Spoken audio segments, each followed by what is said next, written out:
Hello good morning friends, welcome back to my channel Maya's creations में मैं लता आप लोगों का ढेर सारा स्वागत करती हूँ।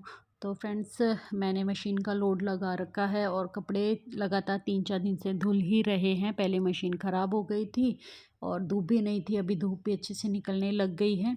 यहाँ कमरे में थोड़ा सा अंधेरा आपको नज़र आ सकता है, जबकि मैंने लाइट भी ऑन की थी, बट धूप होती है ना जिस कमरे में, कैमरे में पता नहीं क्यों इस तरीके से डार्क हो जाता है। मैंने उस टाइम नोट नहीं किया क्योंकि बहुत जल्दी जल्दी में काम कर रही थी और यहाँ पर सिर्फ मशीन का लोड नहीं लगा रखा, मैंने साथ साथ में खाना भी बना रही हूँ दोपहर का।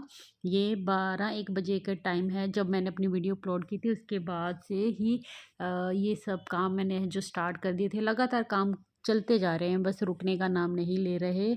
और यहाँ पर मैं प्रेस के लिए भी कपड़े निकाल रही हूँ क्योंकि अब पॉसिबल नहीं है कि खुद से प्रेस करूँ सारे कपड़े। तो बस प्रेस के कपड़े हैं जो बांध के रख दूँगी, सुबह में जो प्रेस करने वाले भैया हैं वो आएँगे तो मैं उनको दे दूँगी और साथ-साथ में कपड़े धुलते जाएँगे। हम लेडीज़ के काम ना कभी ख़त्म हो ही नहीं सकते हैं, क्योंकि हमें कहीं जाना हो उससे पहले भी हमें बहुत सारे काम करके जाने पड़ते हैं और जब आते हैं ना तब भी हमारे पास ना ढेरों काम होते हैं, काम की कभी कोई कमी नहीं होती है ना? बट आज हम वीडियो में ना बात करेंगे बेसिकली कि क्योंकि कई बार पहले भी कमेंट आए हैं और अभी रिसेंटली भी एक कमेंट आया है कि ग्राहक तो आते हैं, बहुत सारे ग्राहक आते हैं बट पैसा नहीं देते हैं। अच्छा, मुझे एक बात समझ में नहीं आती, ये ऐसे कौन से ग्राहक होते हैं जो अपने कपड़े सिलवाने तो आते हैं बट पैसा देना पसंद नहीं करते हैं या पैसा नहीं देकर जाते हैं, है ना? इस तरीके की सिचुएशन है जो हर सिलाई करने वाली महिला को फेस करनी पड़ सकती है, क्योंकि कस्टमर एक जैसे नहीं होते हैं। कस्टमर अनेकों प्रकार के होते हैं, जिस तरीके से इंसान अलग-अलग तरह के होते हैं, अलग-अलग सोच के होते हैं, अलग-अलग प्रवृत्ति के होते हैं और उनका अपना जो कहते हैं लाइफ का एनवायरनमेंट जो उनका रहा होता है ना, वो बहुत मैटर करता है ना? देखिए, कुछ लोग ऐसे होते हैं जो एडवांस में पैसा दे के चले जाते हैं। मैंने तो अपने पास यही देखा है। क्या आपके पास कोई कस्टमर ऐसा है जो आपको एडवांस में भी पैसा देने को राज़ी हो जाता है? तो मुझे ज़रूर से कमेंट सेक्शन में बताइएगा, क्योंकि मेरे पास तो बहुत सारे कस्टमर आते हैं ऐसे जो मुझसे पूछते हैं कि क्या हम इसका पेमेंट है जो एडवांस में कर जाएँ, या फिर हाफ़ पेमेंट भी बहुत से कस्टमर हैं जो करना पसंद करते हैं कि हाफ़ है जो हम पहले ही पे कर देते हैं, है ना? तो इस तरीके से काम होता है और ये खुद की भी कहते हैं ना सेंसिबिलिटी होनी चाहिए कि आप कोई काम करवा रहे हो तो आपको उसका पूरा पैसा टाइम पे दे देना चाहिए, है ना? तो इस तरीके से, बट मैं कोई नहीं लेती हूँ, मैं मतलब काम करने के बाद ही पैसा लेती हूँ, पहले पैसा नहीं लेती हूँ। जो भी कस्टमर मुझसे पूछते हैं ना पहले पैसे देने के बारे में, मैं उनको मना कर देती हूँ। मैं उनको बोलती हूँ जब आप अपना ड्रेस है जो लेने आएँगे ना, आप तभी पेमेंट करना। तो मैं अभी इसी तरीके से चलती हूँ, बट मैं बता रही हूँ कि कस्टमर एक तरह के नहीं होते, कस्टमर कई तरह के होते हैं और कुछ कस्टमर होते हैं जो होते हैं हमें परेशान करने के लिए, है ना? मेरे पास भी आ जाते हैं कुछ-कुछ कस्टमर ऐसे जो कहेंगे हम तो टहलने के लिए निकले थे, हमने सोचा चलो अपने कपड़े ले जाते हैं, अभी हम पैसे तो लेकर नहीं आए हैं, है ना? ये हम आते-जाते कर देंगे। तो इस तरीके से, तो इस सिचुएशन में तो देखिए आप दोनों ही ऑप्शन अपने पास रखिए, है ना? जो कहे कि हमारे पास पैसे खुले नहीं हैं या फिर हम पैसे लाना भूल गए हैं या हम तो ऐसे ही बाहर से ही आ गए थे, तो आप अपना पेटीएम, है ना, यूपीआई ये सब करवाना है जो ज़रूर से शुरू कीजिए। मैं भी पहले ना कैश ही लेती थी, पैसे जब भी लेती थी, बट फिर मैंने धीरे-धीरे लोगों की मेंटालिटी को समझा। फिर मैं उनको साथ के साथ बोल देती हूँ, कोई बात नहीं, आप पैसे लाना भूल गए हैं, आप यूपीआई कर दीजिए, पेटीएम कर दीजिए, है ना? और कपड़े ले जाइए। थोड़ा-सा स्ट्रिक्टनेस है जो हमें खुद को भी दिखानी पड़ती है। आप बिना पैसे के काम क्यों ही करेंगे? सोच के देखिए, आप अपनी एनर्जी और एफ़र्ट्स क्यों लगाएँगे ऐसे काम के पीछे जिसका कोई भी बेनिफिट नहीं मिलता? देखिए, हम कुछ भी काम करें, वो हमारे बेनिफिट का तो होना ही चाहिए ना। हम बेमतलब में सिलाई का काम क्यों ही करेंगे जब हमें उसके पैसे ही नहीं मिल रहे होंगे? ये तो बात ज़ाहिर-सी है ना? पैसे मिलेंगे तभी हमें भी तो काम करने का मोटिवेशन मिलेगा, अदरवाइज़ तो हम ऐसे ही अपनी कमर में दर्द करवाते रहेंगे। देखिए, सिलाई करने वाले जो टीचिंग लाइन में होते हैं, इस तरीके की लोगों को ना ज़्यादातर सर्वाइकल का है जो पेन स्टार्ट होने लग जाता है। मुझे भी कई बार ना गर्दन के आसपास है जो ये पेन स्टार्ट मतलब फ़ील होता है, बट मैं थोड़ी बहुत एक्सरसाइज़ वगैरह करती हूँ तो वो फिर वो ठीक हो जाता है ना? आँखों पे इफ़ेक्ट पड़ता है, आपकी मेहनत लगती है, आप अपने घर के कामों को छोड़ कर सिलाई का काम करके देते हैं और पता नहीं कस्टमर जो इस तरीके के होते हैं ना, पैसा देना ही मतलब उनको ऐसा लगता है कि काम तो करवा लें लेकिन पैसा नहीं दें। और इस तरीके के कस्टमर अगर आपके पास आते हैं जो अपना काम तो करवाना पसंद करते हैं बट पैसा देना पसंद नहीं करते हैं, तो देखिए 1-2 बार के बिहेवियर में ही हमें समझ में आता है कि कस्टमर किस टाइप का है। जिस टाइप का कस्टमर हो उसके साथ उसी तरीके की डील करना सीखिए। अगर कस्टमर अच्छे हैं तो 1-2 काम एक्स्ट्रा भी करके दे दो, कोई फ़र्क नहीं पड़ता है, खुशी ही मिलती है क्योंकि काम से प्यार होता है ना तो करने में मज़ा आता है। कोई फ़र्क नहीं पड़ता है और कस्टमर भी अच्छे होते हैं, अच्छे से पैसा दे रहे हैं तो हमें काम करने में अच्छा ही फ़ील होगा। लेकिन ऐसे कस्टमर जो पैसा नहीं देते और काम करवाते हैं, ऐसे कस्टमर का काम करने का मेरा तो सच में बिल्कुल भी मन नहीं करेगा। मैं 1-2 बार उसको देखूँगी, अगर मुझे ऐसा लगेगा तो मैं दोबारा से उसका काम तक नहीं पसंद करूँगी।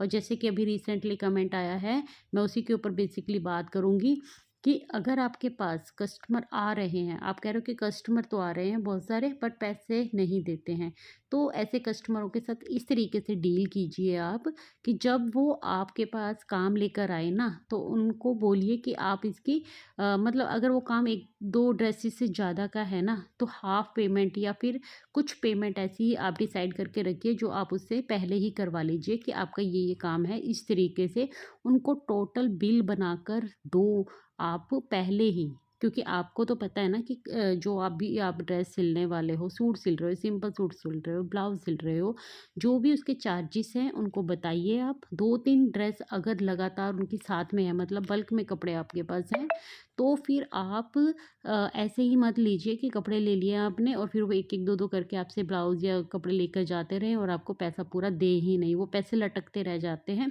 और ऐसे पैसों में ना फिर बरकत भी नहीं होती है। जब हमें काम का इकट्ठा पैसा मिलता है ना, तभी हमें काम में बरकत भी लगती है।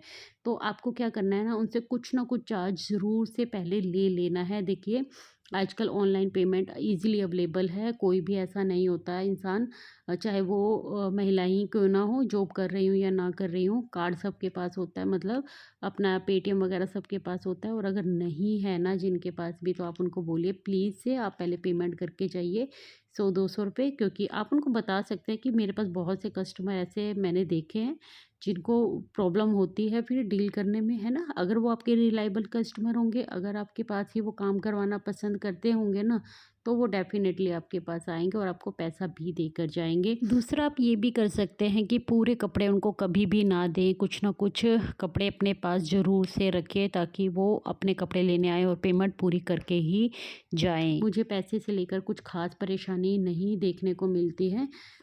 1-2 कस्टमर होते हैं ऐसे जो हर किसी को फ़ेस करने पड़ जाते हैं, लेकिन हाँ, ये आपके ऊपर भी डिपेंड करता है कि आप अपने कस्टमर के साथ डील कैसे करते हैं। डील करना सीखिए। डील करना अगर आप अच्छे से सीख जाते हैं ना, तो फिर आप कस्टमर को हैंडल आराम से कर पाएँगे, है ना? क्योंकि सब कस्टमर तो एक जैसे नहीं है ना। जिस तरीके का कस्टमर है उसके साथ वैसी ही डील कीजिए, उसको वैसा ही काम करके दीजिए। जो अच्छे से पैसे भी देते हैं, जितना आपने माँगा है मुँह से उतना ही वो आपको चार्ज करते हैं, तो फिर आप उनका एक आधा काम छोटा-मोटा उन अपनी खुशी से उनका करके दे दीजिए ताकि वो हमेशा हैप्पी-हैप्पी रहे। क्योंकि काम करने में देखिए मज़ा आता है, जिस काम में हमें पैसा मिलता है, देखिए पैसा किसको प्यारा नहीं है, है ना? हम काम कर रहे हैं, ज़ाहिर-सी बात है पैसा कमाने के लिए ही कर रहे हैं। अगर हम पैसा ही नहीं कमाएँगे तो हम अपनी एक्स्ट्रा एफ़र्ट्स उसमें क्यों लगाएँगे? हमें कोई शौक तो नहीं चढ़ा है ना? शौक के लिए अगर हम काम करेंगे तो हम सिर्फ अपना काम करेंगे। हम यहाँ पर कोई फ्री में सिलाई का खोल के नहीं बैठे हैं कि ना दुनिया के कपड़े हम सिलेंगे और उनके पैसे हमें मिले ना मिले बट हम सिलते रहेंगे। तो ऐसे कस्टमर चाहे आपके पास फिर कितने भी क्यों ना आ जाए, कोई फ़ायदा नहीं है, है ना? आप ग्रो नहीं कर पाओगे उसमें, क्योंकि आप पैसा ही नहीं कमा पाओगे अच्छे से। जब पैसा ही नहीं अच्छे से कमा पाओगे तो अपने, चाहे आपका बुटीक हो, फिर चाहे आपका होम बुटीक हो या फिर आप घर से सिलाई वैसे ही करते हो, तो उसको ग्रो कैसे करोगे आप? आगे तक कैसे लेकर जाओगे? क्योंकि जैसे-जैसे हमारे हाथ में बरकत आने शुरू होती है, पैसा आना शुरू होता है, तो हम एक्स्ट्रा चीज़ें खरीदनी भी स्टार्ट करते हैं, जो हमारे काम को ईज़ी और आसान बनाती हैं। अच्छी सीज़र, अच्छी प्रेस, है ना? अच्छी मशीन, सब कुछ फैसिलिटी हमारे पास होगी, उसी तरीके से हम आगे-आगे ग्रो करते जाएँगे। तो देखिए, पैसा कमाना तो बहुत ज़्यादा ज़रूरी है। अगर आपके कस्टमर आपको पैसा देने में कंजूसी करते हैं या फिर जो आप माँग रहे हैं वो नहीं देते हैं, तो ऐसे कस्टमर को हैंडल करना सीखिए, उनके साथ डील करना सीखिए, उनके दिमाग को भी पढ़ना सीखिए, है ना? कि किस तरीके का कस्टमर है, और 1-2 बार जो कस्टमर रिपीट में हमारे पास आ जाता है ना, तो उनकी कैसी मानसिकता है ना, हमें बहुत अच्छे से समझ में आ जाती है। तो रिस्क लेना भी सीखिए, है ना? कोई कस्टमर आपको बार-बार परेशान कर रहा है ना, तो ऐसे कस्टमर को छोड़ दीजिए, आपका कहीं काम नहीं रुकने वाला है। जो आपकी किस्मत में है, जो आपके हिस्से का काम है ना, वो आपको ज़रूर से मिलेगा ही मिलेगा। तो इस चीज़ की टेंशन बिल्कुल मत लीजिए। वो कहते हैं ना कि दाने-दाने पे लिखा होता है खाने वाले का नाम। इसी तरीके से काम का भी यही हिसाब-किताब है। जो काम आपके पास आना होगा, वो आपके पास आकर ही रहेगा। देखिए फ्रेंड्स, हमें अपने ना काम की इज़्ज़त करनी पड़ती है ना? काम तभी हमारा ग्रो करेगा। अगर हम जो काम पैसा कमाने के लिए कर रहे हैं ना, फिर उसमें कुछ भी फ्री का नहीं होता है, कुछ भी ऐसे ही नहीं होता है। क्योंकि आप पैसा कमाने के लिए ये काम कर रहे हो, तभी आपके पास काम भी आएगा, पैसा भी आएगा। अगर आप अपने काम की इज़्ज़त करोगे, तो अपने काम को अगर आप ऐसे ही मतलब रखोगे ना कि कभी किसी से पैसे ले लिए, किसी से नहीं लिए, किसी से कम ज़्यादा कर लिए, एक रूल रेगुलेशन नहीं रखोगे ना, तो आप अपने काम की इज़्ज़त नहीं कर रहे हो। जब आप अपने काम की इज़्ज़त नहीं कर रहे हो ना, तो आपका वो काम आपके लिए कभी भी बरकत नहीं बनकर रहेगा। इसलिए जब कोई भी काम हम प्रोफ़ेशनली करते हैं ना, तो उस काम को उसी तरीके से हैंडल करना भी चाहिए हमें। लाइटली नहीं लेना चाहिए, कुछ भी फ्री में नहीं, कुछ भी ऐसे ही नहीं। वो कहते हैं ना कि घोड़ा अगर घास से दोस्ती करेगा तो फिर वो खाएगा क्या?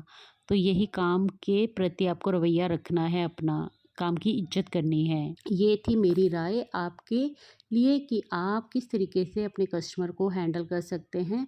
पैसा देने वाले कस्टमर हैं, तो ही आपकी काम में बढ़ोतरी होती जाएगी। अगर जो काम, चाहे आपके पास बल्क में कपड़े रखे हुए हैं लेकिन उसके पैसे हैं, आपको नहीं आएँगे टाइम पर, या फिर कम आएँगे, और या फिर थोड़े-थोड़े भी आते हैं ना, तो कोई फ़ायदा नहीं होता है। देखिए, मैं कहती हूँ कि अगर एक भी सूट सिल रहे हो ना आप, उसका पूरा का पूरा पैसा आपको साथ के साथ मिल रहा है, तो ही आपका काम अच्छे से चल पाएगा, तो ही आप समझिए कि आप अच्छे से काम कर रहे हो, पैसे कमा रहे हो। सो फ्रेंड्स, ये वीडियो आज की यहीं तक थी, और आई होप मेरी आज की वीडियो आप लोगों को अच्छी लगी होगी। वीडियो अच्छी लगी हो तो प्लीज़ चैनल को सब्सक्राइब कर दीजिएगा, वीडियो को लाइक कर दीजिएगा, और कमेंट करके भी मुझे बताइएगा कि आज की ये वीडियो आप लोगों को कैसी लगी।